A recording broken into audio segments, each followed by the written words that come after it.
আজকে যে বইটা নিয়ে এসেছি সেটা হচ্ছে ছোটদের নেতাজি এবং কৃষ্ণা বসু। তিনি এখন প্রয়াত হয়েছেন। তিনি এটা ছোটদের জন্যই লিখেছেন এবং এই যে কৃষ্ণা বসুর ছবি, ছোটদের জন্যই তিনি এটা লিখেছেন এবং বেশ ভালো করে মিষ্টি আকারে লিখেছেন এবং বইটাতে বেশ দুষ্প্রাপ্য কিছু ছবিও আমি দেখতে পাচ্ছি সুভাষচন্দ্র বসুর। আনন্দ পাবলিশার্স থেকে প্রকাশিত হয়েছে এই বইটা। ৳১০০ তখনকার দিনে দাম ছিল। অনেকদিন আগে কিনেছিলাম। এটা মনে হয় ২০২০ থেকেই ২০ বা ২১ কিনেছিলাম। তাই তখন ২০১৮ সালে দাম ছিল ৳১০০, যা কিনা ইনফ্লেশন যদি অ্যাডজাস্ট করেন, তাহলে আজকের দিনে হেসে গেলে প্রায় ৳১৫০ ধরে ফেলতে পারেন। ঠিক আছে? এই বইটাতে ছোটদের মতো করেই লেখা হয়েছে নেতাজির ব্যাপারে।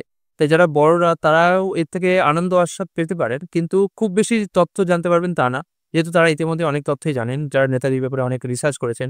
তবে হ্যাঁ, যারা নেতাজির ব্যাপারে কিচ্ছু জানেন না, তাদের জন্য কিন্তু এই বইটা বেশ ভালোই কাজে লাগবে। কারণ এই বইটা বাচ্চাদের জন্য লেখা হলেও এর মধ্যে এমন অনেক তথ্য লেখিকা সংবেশিত করেছেন, যে সমস্ত তথ্য অনেকেই জানে না। বিশেষত আমিও এমন অনেক তথ্য জানতাম না, যা এইটা পড়ে জানতে পেরেছি।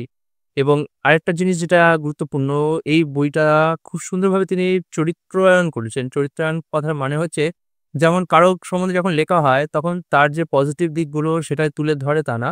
তার কিছু দিক থাকে যেগুলো নেগেটিভও থাকে। সেগুলো কিনা অনেক সময় অনেক বায়োগ্রাফিকার সেগুলো তুলে ধরে না যে এইভাবে সবসময় পজিটিভ ভাব তুলে ধরবো। বাট লেখিকা নেগেটিভ ভাব, যদিও সুভাষচন্দ্র বসুর অত নেগেটিভ ভাব কিছু আমার লাগেনি।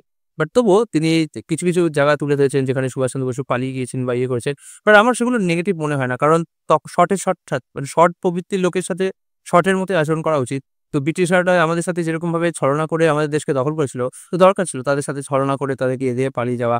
এখন তারা যদি আমাদের কাউকে জেলে বন্দি করে রাখে, আমাদের উপর দখল করে নিয়ে, তাহলে তাদের থেকে পালিয়ে গেলে কোনো অসুবিধা নেই। আমার তো সেটার কোনো নেগেটিভ পয়েন্ট লাগছে না। যাই হোক, এই বইটা পড়ে আপনাদের অত্যন্ত ভালো লাগবে। এখানে কিছু দেখতে পাচ্ছেন, বড় হয়ে ওঠা, রাজনীতিতে যোগদান, কংগ্রেস সভাপতি, জার্মানিতে যাত্রা, সাবমেরিন, দিল্লি চলো, সামরিক পরাজয় কিন্তু ঐতিহাসিক বিজয়। এরকম ছোটখাটো ব্যাপার রয়েছে। বাট হ্যাঁ, এই বইটায় কিন্তু নেতাজির অন্তর্ধান রহস্যের ব্যাপারে খুব বেশি কিছু আলোকপাত করা হয়নি।